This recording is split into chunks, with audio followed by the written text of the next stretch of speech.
स्वागत है आपका आज के एपिसोड में। चलिए शुरुआत करते हैं पिछले अभ्यास प्रश्न के साथ।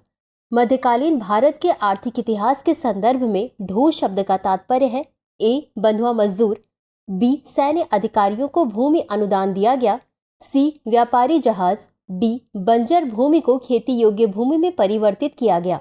इस प्रश्न का सही उत्तर है विकल्प सी. व्यापारी जहाज। चलिए देखते हैं इसके विश्लेषण को। ढो व्यापारिक जहाज थे जिनका उपयोग व्यापारिक उद्देश्यों के लिए किया जाता था। इसका उपयोग हिंद महासागर और लाल सागर में भारी माल के परिवहन के लिए किया जाता था। ये ढो अच्छी तरह से डिजाइन किए गए और कुशल जहाज थे जो हिंद महासागर में लंबी दूरी तक यात्रा करने में सक्षम थे।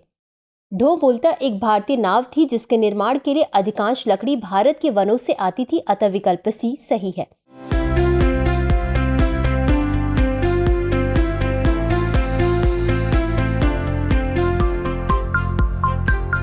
तो चलिए शुरुआत करते हैं आज के एपिसोड की पहले प्रश्न के साथ।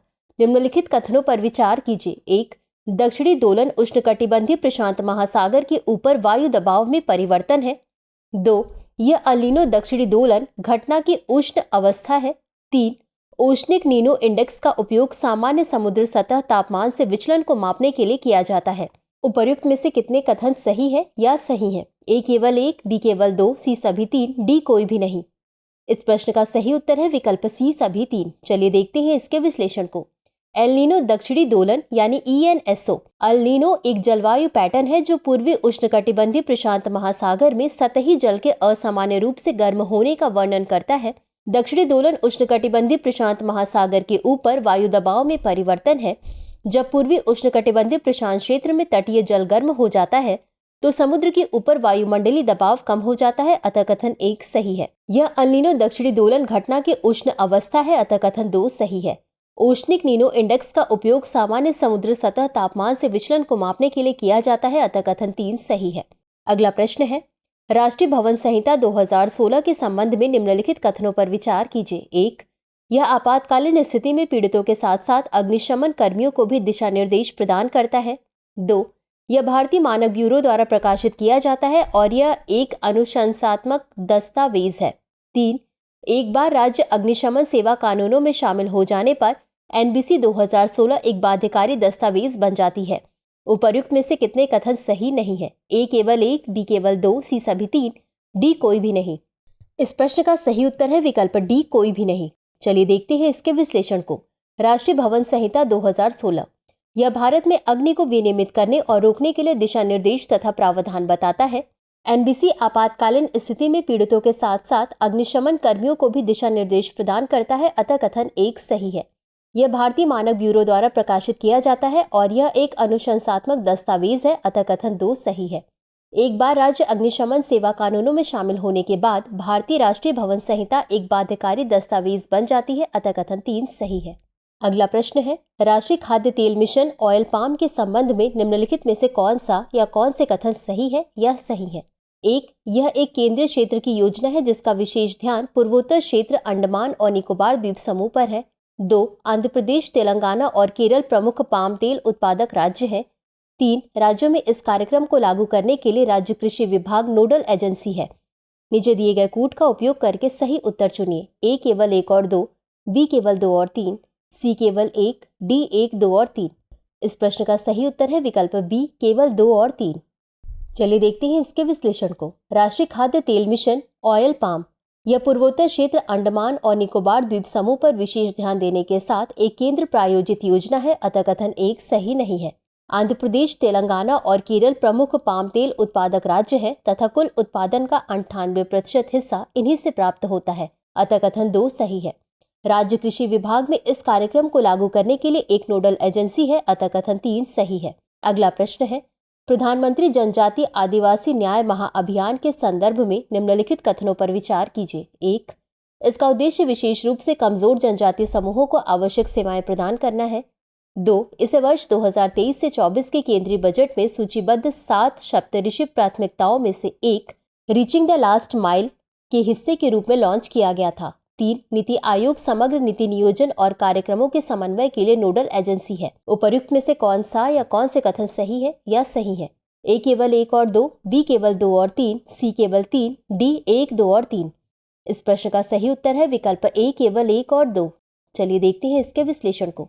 प्रधानमंत्री जनजातीय आदिवासी न्याय महाअभियान पीएम जनमन विशेष रूप से कमजोर जनजातीय समूहों को आवश्यक सेवाएं प्रदान करना चाहता है, जिसमें 11 महत्वपूर्ण हस्तक्षेपों के माध्यम द्वारा सुरक्षित आवास, स्वच्छ पेयजल और स्वच्छता शामिल है। अतः कथन 1 सही है। इसे वर्ष 2023-24 के केंद्रीय बजट में सूचीबद्ध 7 सप्तऋषि प्राथमिकताओं में से एक रीचिंग द लास्ट माइल के हिस्से के रूप में लॉन्च किया गया था। अतः कथन 2 सही है।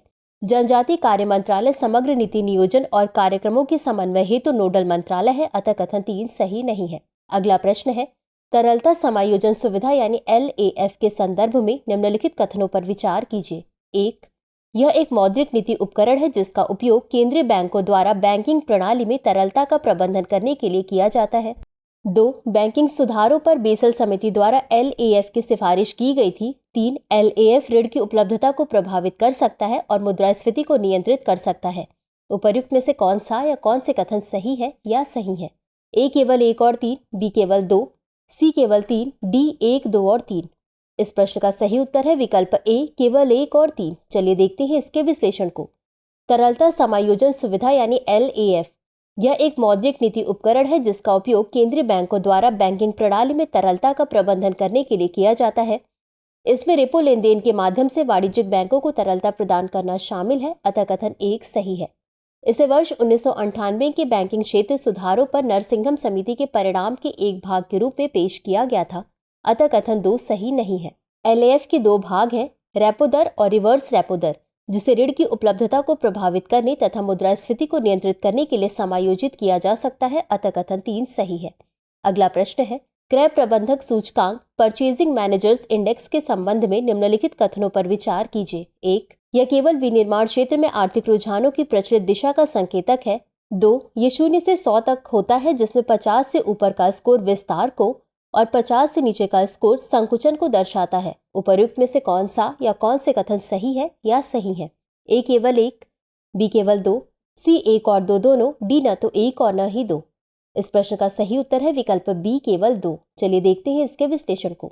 क्रय प्रबंधक सूचकांक यह एक सर्वेक्षण आधारित उपाय है जो उत्तरदाताओं से पिछले माह की तुलना में प्रमुख व्यावसायिक चरों के संदर्भ में उनकी धारणा में आए परिवर्तन के संबंध में पूछता है। PMI का उद्देश्य कंपनी के निर्णय निर्माताओं, विश्लेषकों और निवेशकों को वर्तमान तथा भविष्य की व्यावसायिक स्थितियों के बारे में जानकारी प्रदान करना है। यह विनिर्माण और सेवा क्षेत्रों में आर्थिक प्रवृत्तियों की प्रचलित दिशा का सूचक है। अतः कथन 1 सही नहीं है। PMI आंकड़े पर मान 0 से 100 अंकों तक होता है, जिसमें 50 से ऊपर का स्कोर इसके विस्तार को दर्शाता है, 50 से नीचे का स्कोर संकुचन को प्रदर्शित करता है तथा ठीक 50 का स्कोर कोई भी परिवर्तन न होने का प्रतीक है। अतः कथन 2 सही है। अगला प्रश्न है, वन्यजीव संरक्षण अधिनियम 1972 के संबंध में निम्नलिखित कथनों पर विचार कीजिए। 1. अधिनियम में उन पौधों व पशुओं की सूची दी गई है जिन्हें सरकार द्वारा अलग अलग स्तर पर संरक्षण और निगरानी की आवश्यकता होती है। 2. इस कार्रवाई ने साइट्स यानी वन्यजीवों और वनस्पतियों की लुप्तप्राय प्रजातियों में अंतर्राष्ट्रीय व्यापार पर सम्मेलन में भारत के प्रवेश की सुविधा प्रदान की। उपर्युक्त में से कौन सा या कौन से कथन सही है या सही है?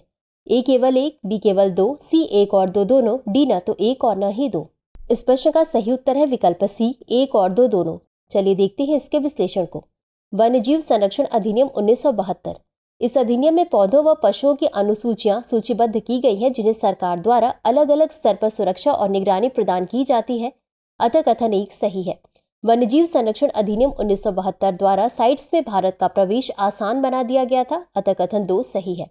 वन्यजीव संरक्षण अधिनियम 1972 वन्यजीवों व पौधों की विभिन्न प्रजातियों के संरक्षण, उनके आवासों के प्रबंधन, वन्यजीवों, पौधों और उनसे बने उत्पादों के व्यापार के विनियमन तथा नियंत्रण के लिए एक कानूनी ढांचा प्रदान करता है। अगला प्रश्न है, निम्नलिखित में से कौन से अधिनियम वेतन संहिता 2019 के अंतर्गत शामिल किए गए? 1. मजदूरी भुगतान अधिनियम 1936। 2. न्यूनतम मजदूरी अधिनियम 1948। 3. बोनस भुगतान अधिनियम 1965। 4. कर्मचारी राज्य बीमा अधिनियम 1948। नीचे दिए गए कूट का उपयोग करके सही उत्तर चुनिए। A केवल 1, 2 और 3, B केवल 2 और 3, C केवल 1, 2 और 4, D 1, 2, 3 और 4। इस प्रश्न का सही उत्तर है विकल्प A केवल 1, 2 और 3। चलिए देखते हैं इसके विश्लेषण को। वेतन संहिता 2019 वेतन संहिता 2019 का उद्देश्य सभी रोजगारों में वेतन और बोनस भुगतान को विनियमित करना तथा प्रत्येक उद्योग, व्यापार, व्यवसाय या विनिर्माण में समान प्रकृति का कार्य करने वाले कर्मचारियों को समान पारिश्रमिक प्रदान करना है। यह संगठित एवं असंगठित क्षेत्र के सभी कर्मचारियों पर लागू होता है। वेतन संहिता 2019 में निम्नलिखित 4 कानून शामिल किए गए: मजदूरी भुगतान अधिनियम 1936, न्यूनतम मजदूरी अधिनियम 1948, बोनस भुगतान अधिनियम 1965, समान पारिश्रमिक अधिनियम 1976। अतः विकल्प ए सही है। अगला प्रश्न है, ओलिव रिडले कछुओं के बारे में निम्नलिखित कथनों पर विचार कीजिए। 1. ये कछुए मांसाहारी होते हैं और इनका नाम इनके जैतून के रंग के बाहरी आवरण से पड़ा है। 2. ये प्रशांत, अटलांटिक और हिंद महासागर के गर्म पानी में पाए जाते हैं। 3. इन्हें IUCN रेड लिस्ट द्वारा संवेदनशील के रूप में मान्यता दी गई है। उपर्युक्त में से कितने कथन सही हैं? ए केवल 1, बी केवल 2, सी सभी 3, डी कोई नहीं। इस प्रश्न का सही उत्तर है विकल्प सी सभी 3। चलिए देखते हैं इसके विश्लेषण को। ओलिव रिडले कछुए, ये कछुए मांसाहारी होते हैं और इनका ये नाम इनके जैतून के रंग के कवच के कारण पड़ा है। अतः कथन 1 सही है। वे अपने अद्वितीय सामूहिक निडन के लिए प्रसिद्ध हैं, जिसे अरीबदा कहा जाता है, जहां हजारों मादाएं अंडे देने के लिए एक ही समुद्र तट पर एकत्र होती हैं। यह प्रशांत, अटलांटिक और हिंद महासागर के उष्ण जल में पाए जाते हैं। अतः कथन 2 सही है। इन्हें अंतर्राष्ट्रीय प्रकृति संरक्षण संघ यानी IUCN के रेड लिस्ट में संवेदनशील के रूप में मान्यता दी गई है। अतः कथन 3 सही है। तो चलिए अंत में देखते हैं आज के अभ्यास प्रश्न को। निम्नलिखित में से कौन सा ग्रहों की गोलाकार आकृति के कारण का सबसे सटीक वर्णन है? ए. अपनी धुरी पर निरंतर घूर्णन करता है। बी. गुरुत्वाकर्षण बल पदार्थ को गोलाकार आकार में खींचता है। सी. ग्रहों के चारों ओर चुंबकीय क्षेत्र का होना। डी. वायुमंडल का दबाव पदार्थ को अंदर की ओर धकेलता है। इस प्रश्न का उत्तर कमेंट बॉक्स में जरूर दें। आज के लिए बस इतना ही। धन्यवाद। डियर व्यूअर्स, अपने एग्जाम की तैयारी को और बेहतर करने के लिए हमारे चैनल को लाइक, शेयर और सब्सक्राइब करना न भूलें।